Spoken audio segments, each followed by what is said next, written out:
adviser, lady, 2 or 3 years perhaps. So much the better, cried Porthos. You have no idea, my friend, how my bones ache since I came here. Sometimes on a Sunday I take a ride in the fields and on the property of my neighbors, in order to pick up a nice little quarrel, which I am really in want of, but nothing happens. Either they respect or they fear me, which is more likely, but they let me trample down the clover with my dogs, insult and obstruct every one, and I come back still more weary and low-spirited. That's all. At any rate, tell me, there's more chance of fighting in Paris, is there not? In that respect, my dear friend, it's delightful.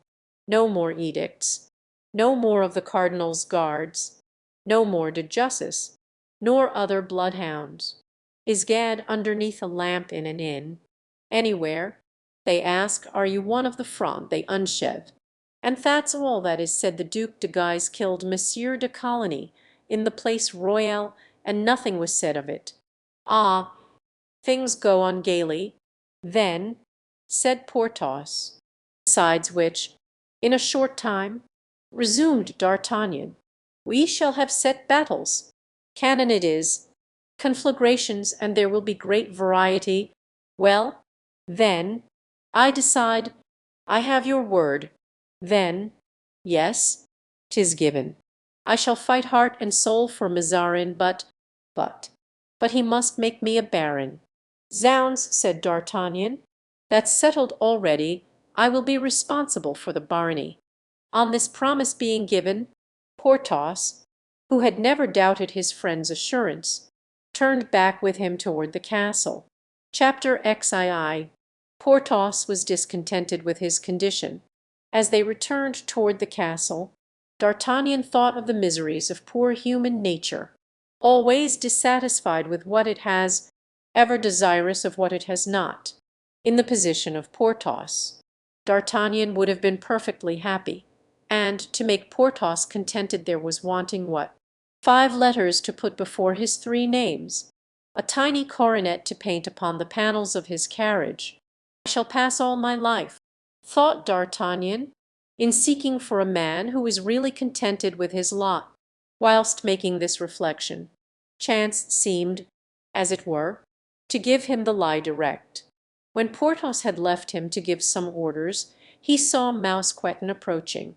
The face of the steward, despite one slight shade of care, light as a summer cloud, seemed a physiognomy of absolute felicity.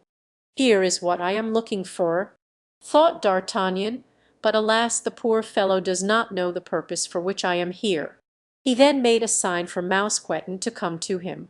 Sir, said the servant, I have a favor to ask you. Speak out, my friend. I am afraid to do so.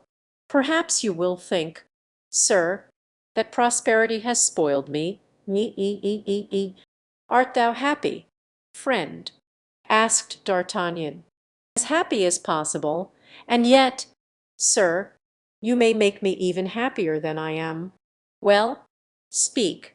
If it depends on me, oh, sir, it depends on you only. I listen, I am waiting to hear. Sir, the favor I have to ask of you is, not to call me Mousqueton but Mouston, since I have had the honour of being my lord's steward. I have taken the last name as more dignified and calculated to make my inferiors respect.